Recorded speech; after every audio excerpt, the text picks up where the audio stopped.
Welcome to the Voice of the Universe podcast by Swallowtail Collective. My name is Jacob, and today I will be your host. This is the second edition episode of the Voice of the Universe podcast. Today we are here to reflect. We are here to reflect on a lifetime, here to reflect on a timeline, here to reflect on the evolution of this, on the century, on the decade, on the days past, the days numbered, the days counted. Today we are here to share just where we are, how far we've come in this journey.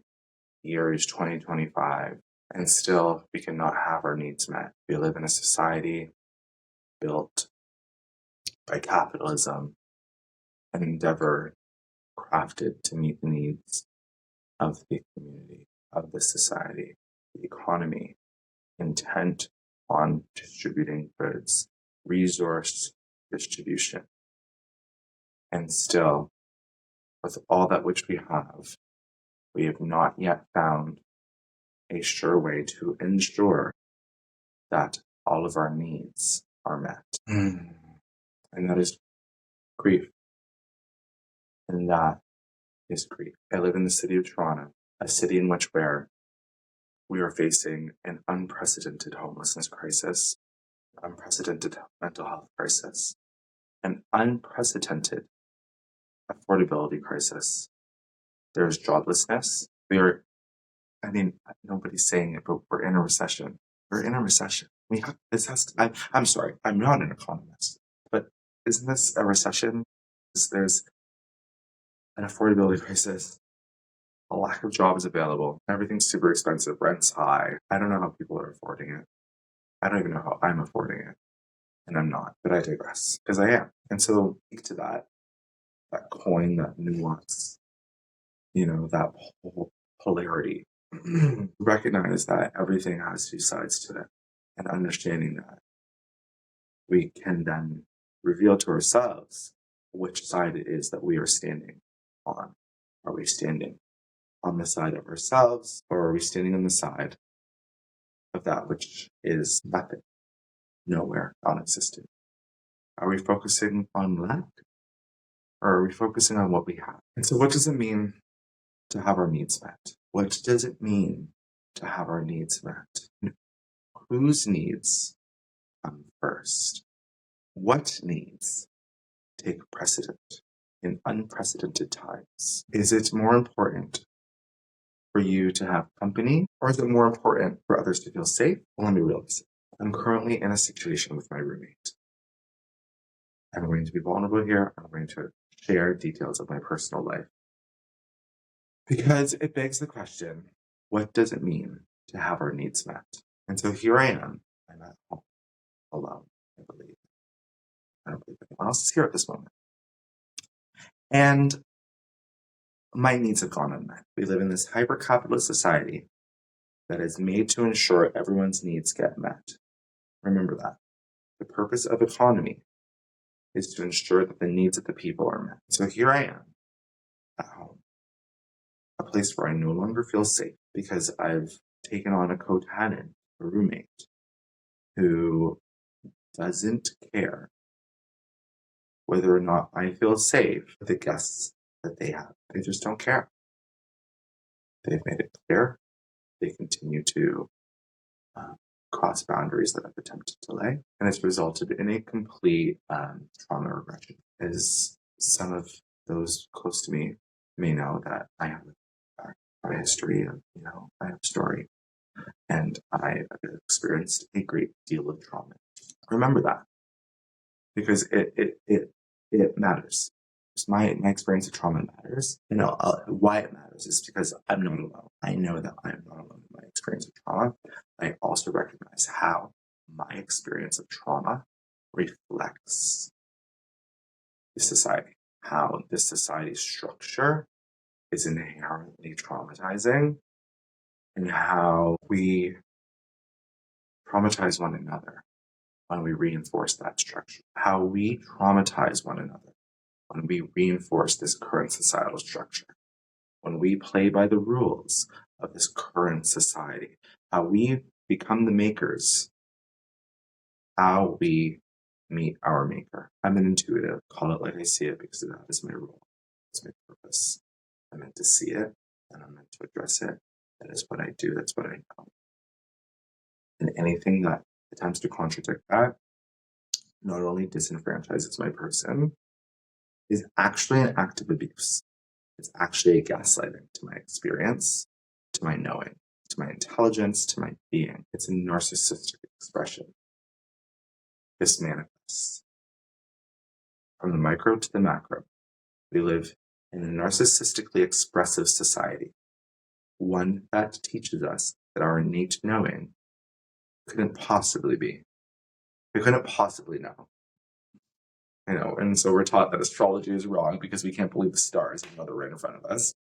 And that, women don't know their bodies and can't make their own choices. And so we turn, over Roe versus Wade, where we medicalize care and commercialize community, and we give merit to science and beg the question of theory, and put through trial and try hypothesis, and still never find the answer. Now, all of that trial and error, all of that effort, we still can't get to the bottom of it. We can't find the answer. And so, lo and behold, I happen to have figured it out. I happen to know a thing or two. Lo and behold, I've been around the block a few times, not yet today, but often by now I have.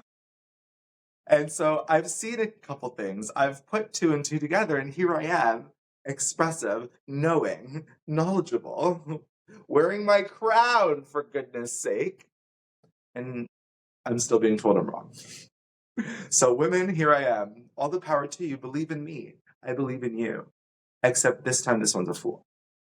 Because when I told her about who she's keeping, she turned it back on me, turned it around on me. And it's like, girl, you can't turn it around on me. I'm telling you like it is. That's not my work to do. I've done the labor. This is not my labor. This is my labor. This is my labor. Stop. This is my labor. Please, excuse me. This is my labor of love. This is my labor of not my labor. If that's not my labor, then what is? And so this is what I'm talking about. Because I know just who I am. I know what I bring to the community.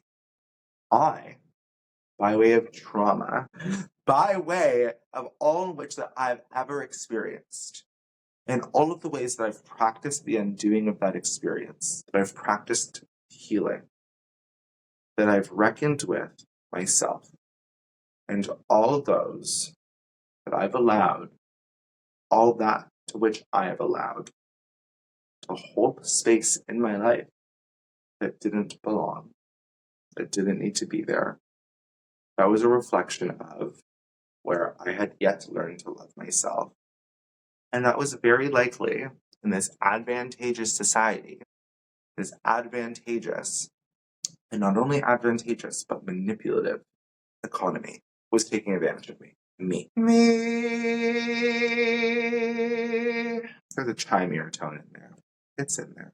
I'm in here. I'm in this. That's why I look so good. And so when I tell you something's off, I'm telling you something's off, and you should believe me. Because if you don't, it's not me that's going to pay for it. I'm the messenger. Don't shoot me. I'm just telling you what I see. That's my purpose.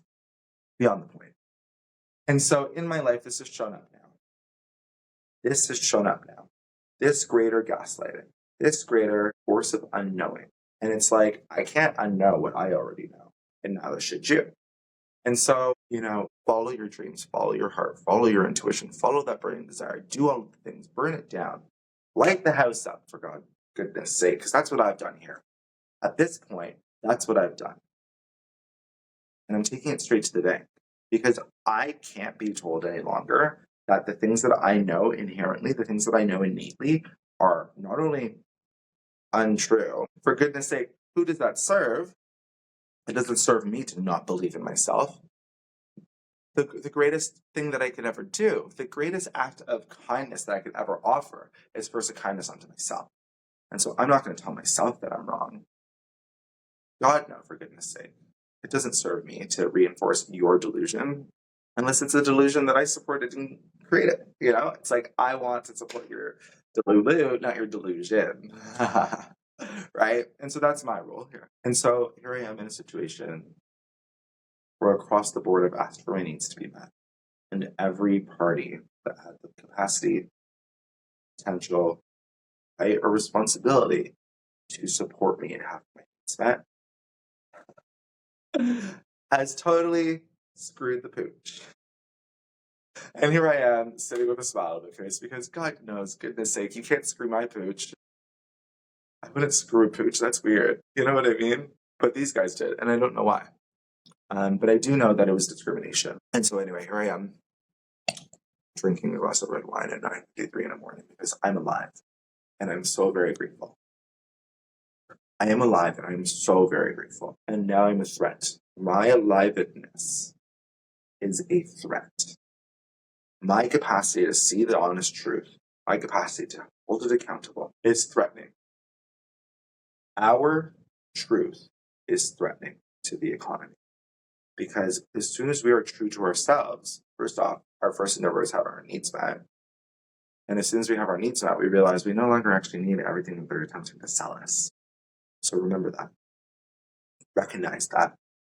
The key to underconsumption, the key to appropriate consumption, the key to unlocking the potential of an effective economy, the key to us is me.